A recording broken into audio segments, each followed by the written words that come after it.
All eyes on Rafah. If you're on Instagram, you've probably seen this visual multiple times. It's been shared over 41 million times in the last couple of days. It's a visual of neatly lined up rows of tents on a dusty ground till the end of the horizon with the words "All eyes on Rafah." It's gone completely viral and it's been shared by multiple celebrities. Priyanka Chopra, for example, Sonam Kapoor, Samantha Prabhu, Swara Bhaskar, Richa Chadda, Dia Mirza, all of them have been sharing it. But what does it mean?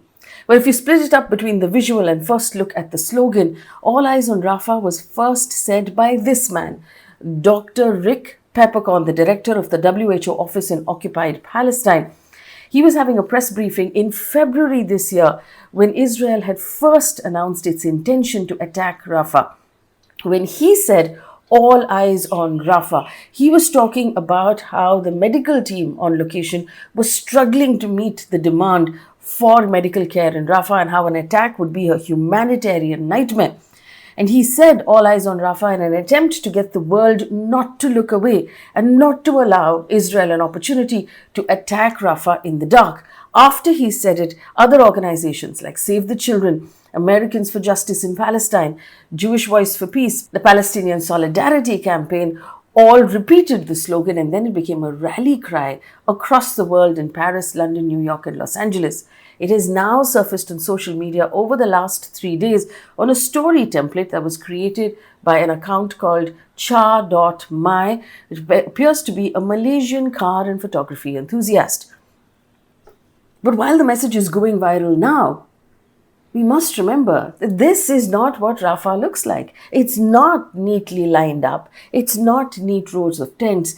And as the visual suggests, it's not peaceful. This is what Rafah looks like.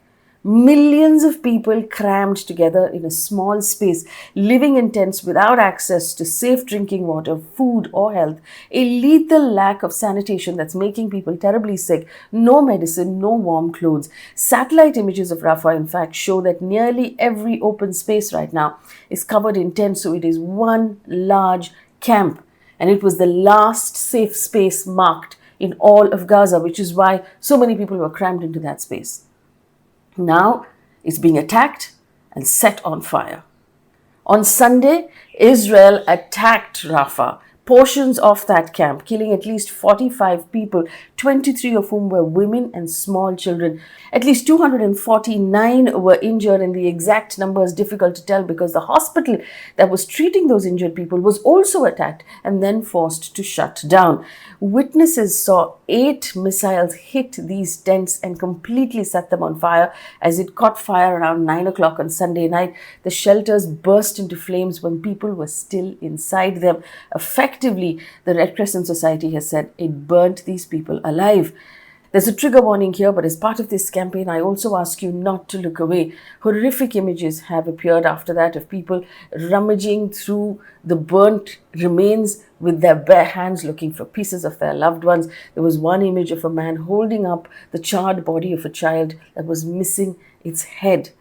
The whole world at this point is feeling outrage and pain and survivor's guilt and begging Israel to please stop now. But Israeli Prime Minister Benjamin Netanyahu, who called the attack a tragic mishap, he said it's our utmost effort not to harm civilians, but this was a tragic mishap. And in the same breath, he also said, "I do not intend to end the war until every goal is achieved." This is a laughable response from Israel because, according to the latest numbers, they have killed 36,050 Palestinians in comparison to the attack on the 7th of October that killed 1,200 Israelis. Now, over 80,000 people have been injured, and Israel has no intention to stop and is obviously not avoiding the deaths of innocents because it has killed over 13,000 small children since the war began 7 months ago. The world is begging Israel to stop. Stop now. In fact, the International Court of Justice has also asked Israel to halt immediately its attack on Rafah. Israel has called this demand from the ICJ outrageous and disgusting. The world is asking Israel to stop. The European Union is discussing sanctions for the first time. The Spanish foreign minister has said he will ask other member countries to put pressure on Israel to respect the ICJ decision. The foreign minister from Germany has said ICJ decision is binding and must be complied with. Saudi Arabia has said Israel is committing genocide. The United Nations Security Council convened an emergency meeting on the latest developments of Rafah and is asking to stop the killing in Rafah. Even so, Israel attacked Rafah again on Wednesday morning in the early hours. A Palestinian security source says Israeli tanks have now marched into Rafah as well. Al Jazeera is talking about a complete shutdown of telecommunications and internet services in Rafah, where these million people are in camps and in tents, and they are now being forced to move again. The only country that is standing firmly with Israel right now is the United States, saying that its attack on Rafah did not cross the red line as far as the United States is concerned. The world is begging Israel to stop, and to stop now. And that brings us back to this visual, this sanitized AI-generated visual that is doing the rounds. A lot of people are asking, what is the point? This is not even the truth. This is not even what it looks like. But there are 2 points I want to bring forward to you. One, even though it is not the truth, it's the only kind of visual a platform like Instagram will allow to become viral because it's not the truth. But two, it gets the message across. All eyes on Rafah means Israel needs to stop. Israel needs to stop now. The world is watching as you attempt to wipe out and murder an entire population. That you are starving them, you are breaking their bones, you are breaking their spirit, and you are forcing them to bury bits and pieces of their children. The world is watching. All eyes are on Rafah. Stop now.